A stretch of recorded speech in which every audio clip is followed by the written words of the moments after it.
नमस्कार दोस्तों, मैं विनोद चपराना आपके अपने YouTube चैनल वर्दी आजकल 24 पर स्वागत करता हूं। दोस्तों, आज हम बात करेंगे फिजिक्स या भौतिक विज्ञान के बारे में। और आपको पता है कि फिजिक्स में हम चैप्टर पढ़ रहे हैं आपका मोशन मोशन या आपकी गति। और ये हमारा मोशन का आज 4th नंबर का लेक्चर होगा। अगर आपने इससे पहले 3 लेक्चर नहीं देखे हैं तो आप वो भी देख सकते हैं। और मोशन से पहले मैंने आपको मापन, मात्रक और त्रुटि ये चैप्टर पढ़ाया था। इसमें मैंने आपके 2 लेक्चर लिए थे। अगर आपने ये सभी लेक्चर नहीं देखे हैं तो आपका अपना यूट्यूब चैनल है वर्दी आजकल 24। आप वहां जाकर विजिट करके वो सभी लेक्चर देख सकते हो। तो आज ये हमारा जो 4th नंबर का लेक्चर है मोशन में, आज हम इसमें पढ़ेंगे न्यूटन के गति के 3 नियम। न्यूटन के गति के नियम, the Newton laws of motion. क्या कहता है? न्यूटन ने एक पुस्तक लिखी थी जिसका नाम था आपका प्रिंसिपिया। और ये 1686 में पुस्तक लिखी थी और इसी पुस्तक में न्यूटन ने गति के तीनों नियम के बारे में बताया था। 1686 ईस्वी में ब्रिटिश वैज्ञानिक आइजैक न्यूटन ने अपनी पुस्तक फिलोसफी नेचुरलिस प्रिंसिपिया मैथमेटिका, जिसे हिंदी में कहते हैं प्राकृतिक दर्शन के गणितीय सिद्धांत में, बाह्य बलों के प्रभाव में पिंडों की गति के संबंध में 3 महत्वपूर्ण नियम प्रस्तुत किए थे। कितने नियम? 3 नियम। अब हमको यहाँ से क्या क्या चीजें देखनी है कि आपकी पुस्तक लिखी थी न्यूटन ने फिलोसफी नेचुरलिस प्रिंसिपिया मैथमेटिका। किसने लिखी थी? आइजैक न्यूटन ने। कब लिखी थी? 1686 में। इस पुस्तक में क्या है? गति के संबंध में 3 महत्वपूर्ण नियम। न्यूटन कहाँ के वैज्ञानिक थे? तो ब्रिटिश वैज्ञानिक। इतनी चीजें आपको दिमाग में रखनी है। आपको पता है फादर ऑफ फिजिक्स भी जो है न्यूटन को कहा जाता है। लेकिन आप मुझे एक क्वेश्चन कमेंट में के माध्यम से बताओगे कि आधुनिक भौतिकी यानी मॉडर्न फिजिक्स के पिता किसे कहते हैं? भाई हमको पता है कि भौतिकी के पिता तो हो गए आपके न्यूटन, लेकिन आधुनिक भौतिकी के पिता किसे कहा जाता है? अब न्यूटन ने कितने नियम दिए? तो 3 नियम। तो न्यूटन के 3 नियमों में से सबसे पहले हम न्यूटन का जो पहला नियम है उसको देखेंगे। न्यूटन का प्रथम नियम। इसी न्यूटन के प्रथम नियम को जड़त्व का नियम भी बोलते हैं, द लॉ ऑफ इनर्शिया। और इसी नियम को हम गैलीलियो का नियम भी बोलते हैं। और इसी पहले नियम से बल की परिभाषा मिलती है हमको। द डेफिनेशन ऑफ फोर्स हमें न्यूटन के पहले नियम से ही प्रतिपादित होती है। न्यूटन का पहला नियम क्या कहता है कि कोई वस्तु या कोई भी पिंड अगर विराम अवस्था में है तो वो विराम अवस्था में रहेगा जब तक कोई उस पर बल काम नहीं करता है। अगर कोई चीज निरंतर चल रही है तो वो तब तक चलती रहेगी जब तक उस पर कोई बाह्य बल काम नहीं करता है। ठीक है, जैसे फुटबॉल है। ये फुटबॉल तब तक ऐसी ही पड़ी रहेगी जब तक आप इस पर किक नहीं मारोगे, अर्थात इस पर कोई बल नहीं लगाओगे। जब आप इस पर किक मारोगे तब जाके ये कहीं ना कहीं आगे जाएगी। मान लो यहाँ चले जाएगी, यानी इस स्थान से इस स्थान पर पहुंचने के लिए इसको एक फोर्स की आवश्यकता हुई, जिसको मैंने कहा किक। अब क्या ये जो बॉल है ये निरंतर आगे ही चलती रहेगी? तो नहीं भाई। मान लो कोई ना कोई प्लेयर तो यहाँ पर खड़ा होगा भाई, प्लेयर। या प्लेयर ना होगा तो यहाँ पर मैट होगा। तो ये प्लेयर या ये मैट ने इस फुटबॉल को रोकने का काम किया। यानी ये जो चीज, ये बॉल जो आपकी निरंतर चल रही थी, तो इस प्लेयर ने या इस मैट ने इसको रोकने का काम किया। अगर ये प्लेयर और ये मैट अगर इस बॉल को नहीं रोकते तो क्या ये हमेशा हमेशा के लिए चलती? तो भाई ऐसा भी नहीं है। इसको कौन रोकता फिर इसको रोकता आपकी हवा, हवा का वेग, या इसको घर्षण बल, घर्षण बल ये रोकते हैं। ठीक है, आई होप आपको चीजें समझ में आई होंगी। अब ये क्या कह रहा है न्यूटन का पहला नियम या जड़त्व का नियम या आपका गैलीलियो का नियम? यदि कोई पिंड विराम अवस्था में है तो वह तब तक उसी अवस्था में रहेगी जब तक उस पर कोई बाह्य बल न आरोपित किया जाए, अथवा यदि वह गतिशील अवस्था में है तो वह तब तक एक समान गति की अवस्था में रहेगी तब तक उस पर कोई बाह्य बल न लगाकर उसे स्थिर न किया जाए। अर्थात किसी पिंड की अवस्था परिवर्तन हेतु बाह्य बल की आवश्यकता होती है, जो मैंने आपको फुटबॉल के एग्जाम्पल के माध्यम से बताया था। इस नियम को जड़त्व का नियम, लॉ ऑफ इनर्शिया अथवा गैलीलियो का नियम भी कहा जाता है। किस नियम को? न्यूटन के पहले नियम को। और इसी से जो है बल की परिभाषा बल की परिभाषा न्यूटन के पहले नियम से मिलती है। किस नियम से? First law. First law. एक क्वेश्चन और पूछता है बल का सूत्र। बल का सूत्र बल का सूत्र जो है वो हमें न्यूटन के सेकंड नियम से मिलता है। न्यूटन का सेकंड नियम से मिलता है बल का सूत्र। और बल का सूत्र, बल कहते हैं हम एफ को, F is equal to M A. अब जब हम सेकंड नियम पढ़ेंगे तब देखेंगे। अब जो न्यूटन का पहला नियम था जड़त्व का नियम, हमने इसको दो भागों में बांटा। एक जो चीज वो रुकी हुई है, विराम अवस्था में है, और एक जो चीज आपकी गति की अवस्था में है। इसी आधार पर हमने जो जड़त्व का नियम है इसको दो भागों में बांटे। देखो यहां से सिर्फ आपके एग्जाम्पल ही पूछ जाते हैं भाई पेपर में। अब या तो विराम की अवस्था में है या गति की अवस्था में, ये है तो न्यूटन का पहला ही नियम, है तो न्यूटन के पहले नियम के ही एग्जाम्पल। लेकिन अगर आपसे थोड़ा सा भी टिपिकल क्वेश्चन पूछता है कि विराम की अवस्था का नियम है या गति की अवस्था का नियम है, थोड़ा सा यहाँ बच्चे फंस जाएंगे भाई। अब हम देखते हैं कि विराम की अवस्था के कौन कौन से एग्जाम्पल है और गति की अवस्था के कौन कौन से एग्जाम्पल, लेकिन है दोनों ये फर्स्ट एग्जाम्पल के ही उदाहरण, न्यूटन के जो फर्स्ट गति का नियम है। अब देखते हैं हम उनका पहला नियम है जिसे गैलीलियो का नियम या जड़त्व का नियम कहते हैं। इसको हमने दो भागों में बांट दिया। कौन कौन सा? एक तो विराम का जड़त्व और दूसरा गति का जड़त्व। विराम का जड़त्व मतलब इनर्शिया ऑफ रेस्ट, और गति का जड़त्व मतलब इनर्शिया ऑफ मोशन।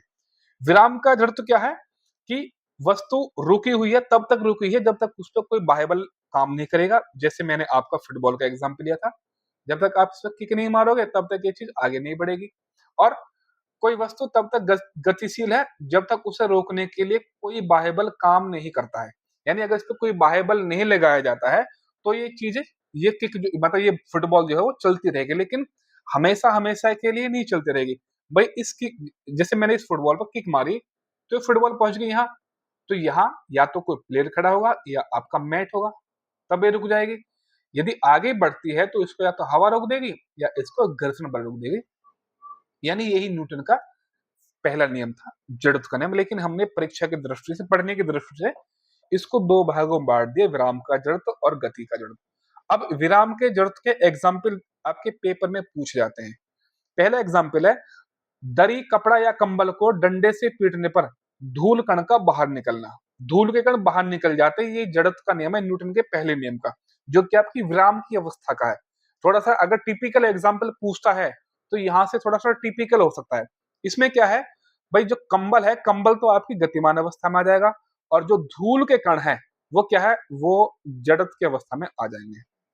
सेकंड, अचानक गाड़ी को चलाने पर यात्री का पीछे की ओर झुकना। आपने देखा होगा जब गाड़ी चलती है तो यात्री पीछे की ओर झुक जाता है भाई, यात्री पीछे की ओर झुक जाता है, ये आपका सेकंड एग्जांपल है। तीसरा है आपका कांच कांच का पत्थर, मतलब कांच में पत्थर मारने से, कहने का मतलब ये एक कांच है, कांच, अगर कांच में आप पत्थर मारोगे तो एक कांच पूरा का पूरा टूट जाएगा, लेकिन अगर आप इसमें गोली मारोगे तो वही वही छेद होगा जहां आप गोली मारोगे भाई। क्यों? क्योंकि आप सभी को पता है कि जो गोली का वेग होता है वो बहुत ज्यादा होता है भाई, और गोली का वेग ज्यादा होने से छेद वही होगा जहां चीजें गतिमान होगी भाई। जहां गोली लगेगी वहां से चीजें गतिमान हो जाएंगी, बाकी सभी चीजें क्या है, वो जड़त्व की अवस्था में आ जाएंगी।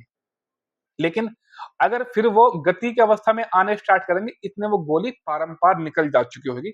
लेकिन अगर आप इस कांच पर आप पत्थर मारोगे तो क्या है, पत्थर मारने पे पत्थर पूरी तरीके से टूट जाएगा भाई। क्यों? क्योंकि ये पूरा का पूरा जड़त्व की अवस्था में रहेगा भाई, और उस पत्थर का जो जो गति होगी वो भी कम होती है।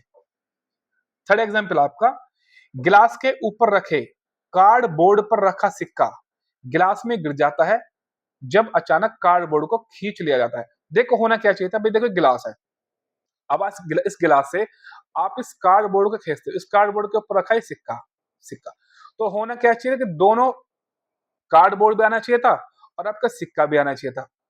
लेकिन होता क्या है, कार्डबोर्ड को खींचते टाइम ये सिक्का आपका इस गिलास में गिर जाता है। क्यों? क्योंकि ये जो सिक्का है ना, सिक्का आपकी जो है ये विराम की अवस्था में होता है, जड़त्व की अवस्था में होता है, और जो ये कार्ड है, बोर्ड है, ये क्या है, ये गतिशील अवस्था में, यानी इतनी रफ्तार से आप इसको खींचते हो कि ये जो सिक्का है ना, ये तली में गिर जाता है।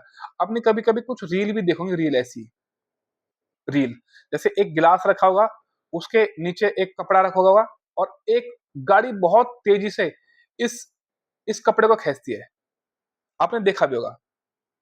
जैसे एग्जांपल है, पेड़ हिलाने पर फल का गिरना, यानी जब आप पेड़ मतलब पेड़ की टहनी हिलाते हो आप, तो क्या है, इसका जो फल है वो फल नीचे गिर जाता है। क्यों? जो कि जो फल तो आपका जड़त्व की अवस्था में होता है और आपका जो पेड़ की जो टहनी होती है, टहनी टहनी वो आपकी गति की अवस्था में होती है भाई। आई होप आपको चीजें समझ में आ रही होंगी, लेकिन इतना देखो, आपको सीखने की और पढ़ने की जरूरत भी नहीं है, एग्जाम्पल ही एग्जाम्पल आपको देखना है भाई। अब देखते हैं हम गति की जड़त्व के कौन कौन से एग्जाम्पल आपके गति के। अचानक गाड़ी के रुकने से यात्री आगे की ओर झुक जाता है। देखा होगा कि जब जैसे ही आपकी गाड़ी रुकती है, तो क्या है, यात्री एकदम से आगे की ओर झुकता है भाई। ठीक है, तो ये आपकी गति का जड़त्व है।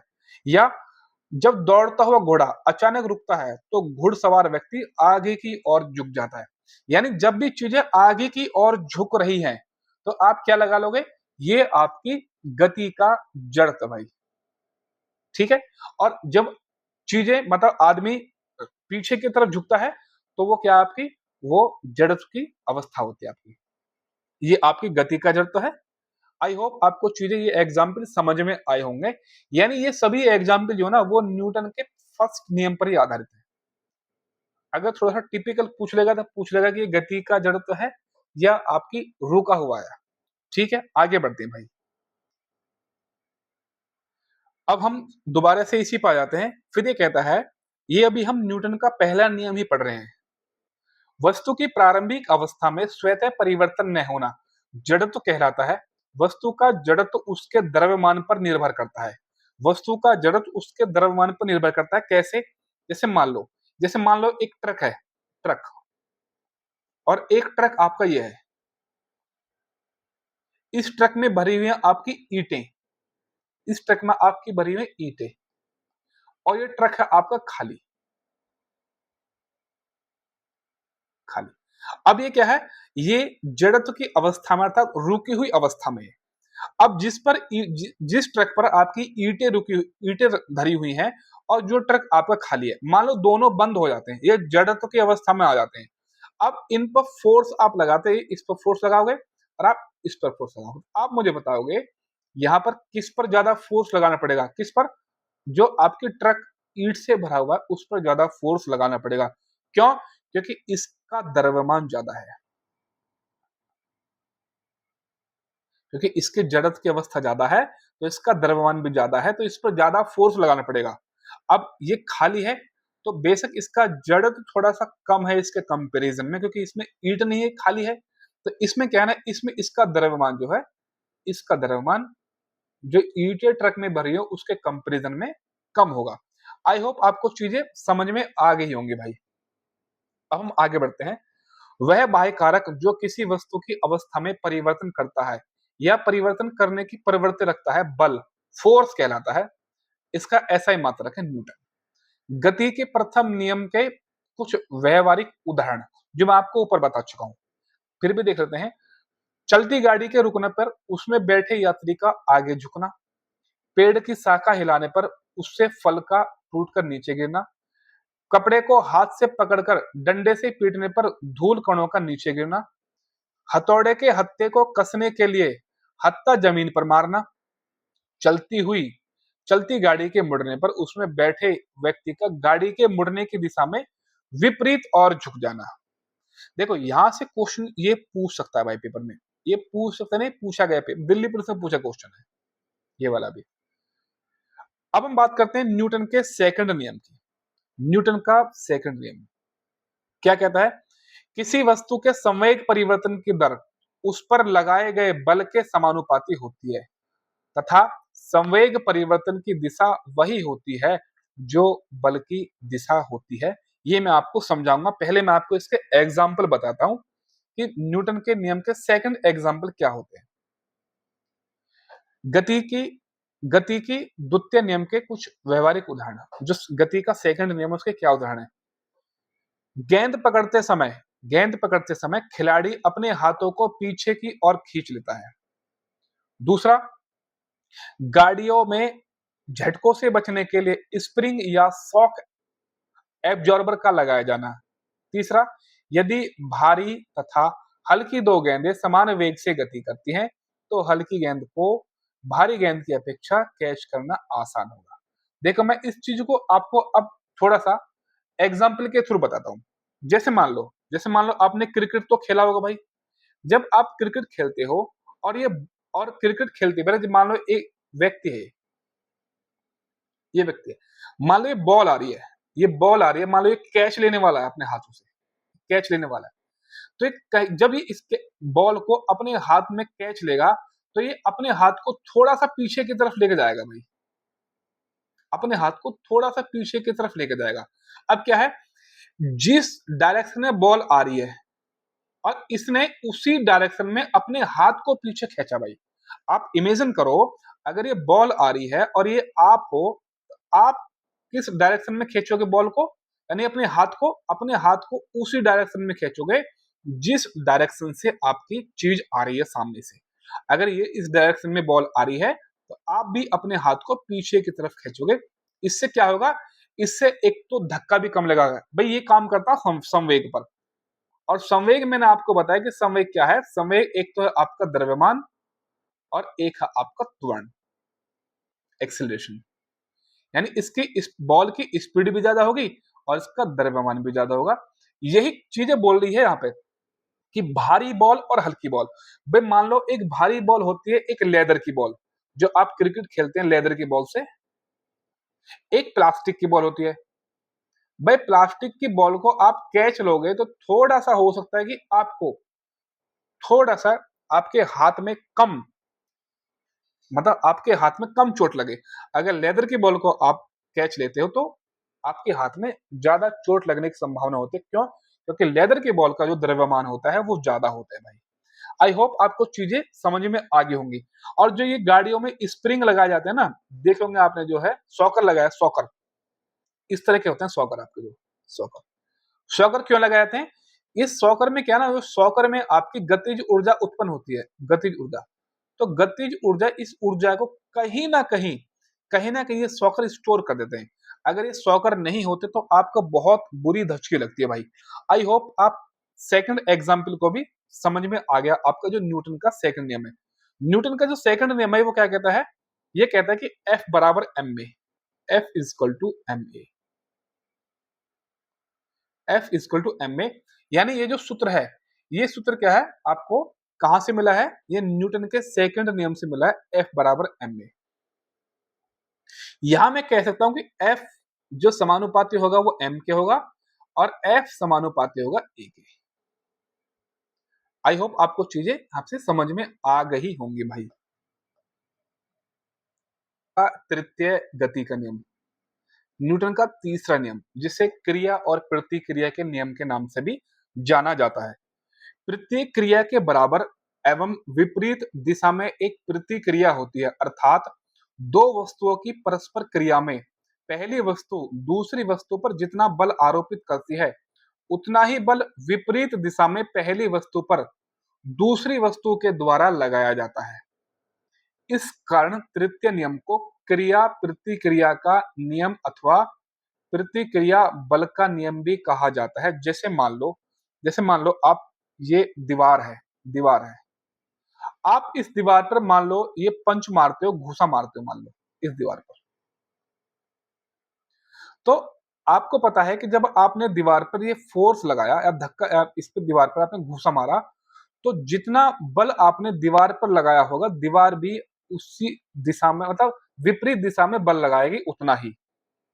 यानी अगर आप दीवार पर घूसा मारते हो, तो जितना फोर्स आपने दीवार पर लगाया उतना ही फोर्स तो ये दीवार आपके हाथ पर लगाएगी। और आपका क्या है, ये एंटी डायरेक्शन में लगाएगी, यानी विपरीत दिशा में लगाएगी। यानी ये दीवार इधर की तरफ फोर्स लगाएगी। इसे ही आप क्रिया और प्रतिक्रिया का नियम कहते हैं। क्रिया और प्रतिक्रिया का नियम कहते हैं। जिसे हम न्यूटन का थर्ड लॉ कहते हैं। इससे एग्जाम्पल कौन कौन से आते हैं वो देखेंगे।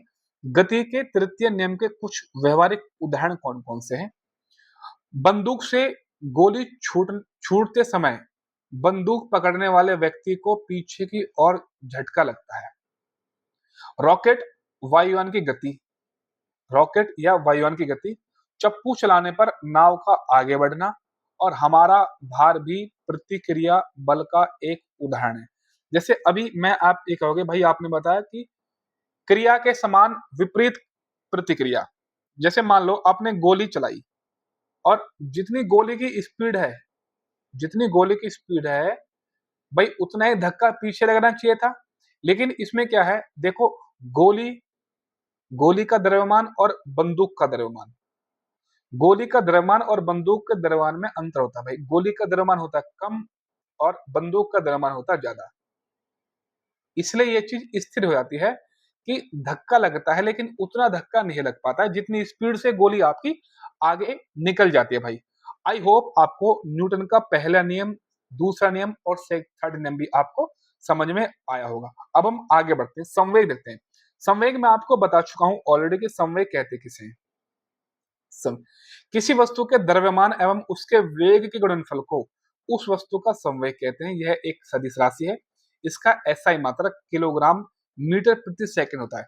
अब मैं आपसे एक क्वेश्चन पूछता हूं भाई, आप बचपन में या 10वीं 8वीं 10वीं 12वीं क्लास में पढ़े भी होंगे, तो कभी टीचर ने आपको ठंड में ठंड के दिनों में टीचर ने आपको डंडी मारी होगी, पीटा होगा आपका हाथ से। जब टीचर आपको डंडी मारता था तो आप जैसे ही टीचर की डंडी आई तो आप अपने हाथ को एकदम से नीचे कर लेते थे। भाई जैसे टीचर की डंडी आई वैसे ही आपने अपने हाथ को नीचे कर लिया, तो इसमें आपको होता था दर्द कम। अगर आप ये जैसे टीचर की डंडी है और ये आपका हाथ है, अगर इस हाथ को आप और ऊपर ले जाते तो इसमें दर्द हो सकता है कि आपको और ज्यादा हो जाता भाई, है ना। क्योंकि ये क्रिया के समान प्रतिक्रिया हो जाती अगर आप थोड़ा इसे ऊपर ले जाते। अगर आप नीचे लेके जा रहे हो यानी जिस डायरेक्शन में आपकी डंडी आ रही है उसी डायरेक्शन में आपका आ रहा है हाथ, तो ये तो हो गया आपका सेकंड नियम जो आपका न्यूटन की गति का नियम है। अगर ये हाथ आप ऊपर लेके चले जाते तो ये क्या होगा, ये क्रिया के समान प्रतिक्रिया हो जाती जो कि न्यूटन का थर्ड नियम कहलाता। आई होप आपको चीजें समझ में आई होगी। अब हम संवेग संरक्षण के सिद्धांत पर काम करने वाली चीजों को देखते हैं। अब हम देखते हैं संवेग संरक्षण का सिद्धांत, law of convergence of momentum. इसके एग्जाम्पल ही पेपर में ज्यादातर पूछे जाते हैं। तो संवेग संरक्षण के क्या क्या सिद्धांत है, कौन कौन से उसके एग्जाम्पल है। नाव से नाव से किनारे पर कूदना या रॉकेट का प्रक्षेपण, दो पिंडों के मध्य टक्कर संवेग संरक्षण के उदाहरण होते हैं। ठीक है। अब ये क्या, इसकी परिभाषा क्या है। यदि दो या दो से अधिक वस्तु के निकाय यानी सिस्टम पर कोई बाह्य बल कार्य नहीं कर रहा हो तो निकाय का कुल संवेग संरक्षित रहता है। इसे ही संवेग संरक्षण का सिद्धांत कहते हैं। जैसे मान लो दो बॉल है, जैसे मान लो ये मैं आपके रियल एग्जांपल लेके चलता हूँ। दो बॉल है, एक आपके प्लास्टिक की बॉल है, एक जो बॉल आप जिसमें आप किक मारते हो, वो बॉल है। आप अगर इसको धरती में मतलब जैसे मान लो छोड़ते हैं तो ये किसी ना किसी ऊंचाई पर जाएगी और इसको छोड़ेगा तो फिर ये कहीं ना कहीं ऊंचाई पर जाएगी। लेकिन अगर मैं इन दोनों बॉलों को एक साथ लगा दूं, ये बड़ी वाली बॉल जिसका द्रव्यमान ज्यादा है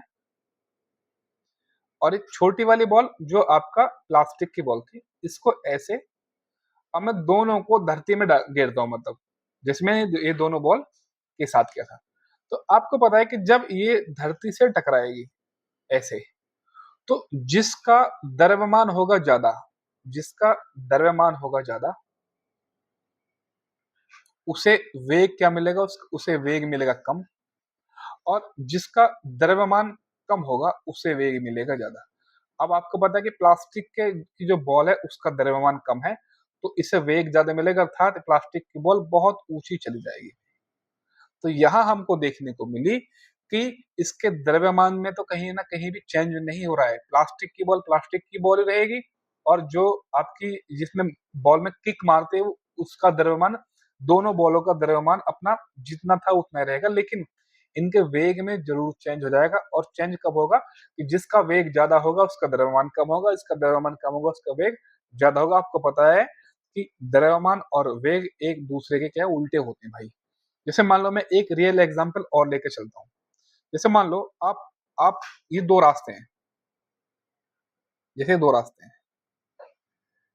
और यहां से आ रहे हो आप बाइक पर, और यहां से आ रही है एक गाड़ी, और आप आते आते यहाँ आते आते रास्ते में कहीं आपकी यहाँ आपकी जो है टक्कर हो जाती है। कहाँ? यहाँ आपकी टक्कर हो जाती है भाई। मान लो आपकी जो बाइक की स्पीड से, मान लो आप बाइक से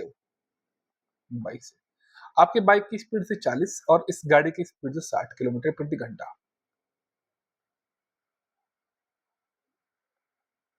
ठीक है, अब यहां जब आप टकराए हो तो मुझे बताओ, जब आप टकराओगे कहीं ना कहीं आप, जो ये बाइक है, ये जो बाइक है वो तो बाइक की बाइक रहेगी, और जो गाड़ी है वो गाड़ी की गाड़ी रहेगी। यानी इनके द्रव्यमान तो कहीं ना कहीं चेंज होने वाला है नहीं। हाँ, लेकिन इनकी इनका जो क्या है भाई, इनकी जो वेलोसिटी है उसमें चेंज आ जाएगा। यानी जो चीज हल्की है वो जाएगी दूर, और जो चीज भारी है वो आ जाएगी पास। यानी आपको पता है कि एक दूसरे के क्या है, एक दूसरे के व्युत्क्रमानुपाती ये चीजें होती है। आई होप आप इन चीजों को समझ आगे होंगे। और मैंने आपको बताया था कि ऊपर आपने जब न्यूटन का सेकंड नियम पढ़ा था कि न्यूटन का सेकंड लॉ जो है ना, वो एक तरीके से क्या है, किसके बराबर है? न्यूटन का सेकंड लॉ है वो संवेग के नियम पर ही आधारित है। क्योंकि संवेग क्या है, आपको पता है कि P बराबर क्या होता है, mv। और न्यूटन का नियम क्या है, F बराबर ma। ये दोनों नियम एक दूसरे के बिल्कुल समानुपाती ही है भाई। आई होप आपको चीजें समझ में आई होंगी। अब हम देखते हैं आवेग क्या होता है, इम्पल्स क्या होता है। यदि कोई बाह्य बल किसी वस्तु पर कम समय तक कार्यरत रहे तो उस बाह्य बल एवं समय अंतराल के गुणनफल को वस्तु का आवेग कहते हैं। यानी कम समय के लिए होना चाहिए। यानी इसमें कह रहा कि आवेग बराबर जो है क्या होता है, आवेग इक्वल टू, आवेग बराबर बाह्य बल यानी बल गुणा आपका समय अंतराल। तो मैं यहां से बल जो फोर्स है उसकी एक निकालता हूं, बल बराबर क्या होगा, तो बल बराबर होगा आवेग बटे समय, आवेग बटे समय। तो मैं यहाँ ये कह सकता हूं कि बल जो है, बल आवेग के समानुपाती होगा और बल जो है समय के व्युत्क्रमानुपाती होगा। यदि बल बढ़ेगा तो आवेग भी आपका बढ़ेगा, तो आपका आवेग भी आपका बढ़ेगा। बल घटेगा तो आपका आवेग भी घटेगा। यही कह सकता हूं कि बल बल अगर बढ़ेगा तो समय आपका घटेगा, समय आपका घटेगा। अगर बल आपका घटेगा तो समय आपका ज्यादा लगेगा। जैसे मैंने आपको नबी जो सेकंड लॉ पढ़ा था, जैसे मैं आपको यहां लिख रहा हूं कि अगर अगर समय बढ़ेगा, समय अगर बढ़ेगा तो आपका बल जो है, बल और बल कम होगा। अर्थात मैं कह सकता हूं कि फोर्स जो होगा, फोर्स क्या होगा, 1/t होगा भाई। जैसे आपने सेकंड लॉ पढ़ा था कि एक क्रिकेटर जो है, एक क्रिकेटर जब कैच कैच पकड़ता है तो हाथ को पीछे की तरफ खींचता है, हाथ को पीछे की तरफ खींचता है। तो खींचता अर्थात क्या है, वो खींचने में थोड़ा सा टाइम ज्यादा लेता है। टाइम ज्यादा क्यों लेता है, पीछे हाथ जब खींचता है तो उसको थोड़ा सा समय मिल जाता है। जब उसको समय मिल जाता है तो उससे क्या, थोड़ा सा फोर्स कम लगता है भाई, इसलिए वो आसानी से कैच ले लेता है। जैसे आपको बता रखा है कि टाइम अगर बढ़ेगा तो फोर्स आपका कम हो जाएगा, अगर फोर्स बढ़ेगा तो आपका टाइम कम लगेगा, जो कि आपके न्यूटन का सेकंड लॉ आपका ये बताता है। आई होप आपको चीजें समझ में आई होंगी। अब हम आगे बढ़ते हैं भाई। अब हम इसकी विमा देखते हैं कि इसको किसमें मापते हैं। आवेग को हम मापते हैं, इसका ऐसा मात्रक न्यूटन सेकंड या किलोग्राम मीटर प्रति सेकंड होता है। अब कुछ महत्वपूर्ण तथ्य हम देखेंगे जो ऑलरेडी हम पहले से पढ़ चुके हैं भाई। लोलक घड़ी या पेंडुलम घड़ी को मैदान से पहाड़ पर ले जाने पर वह सुस्त हो जाती है।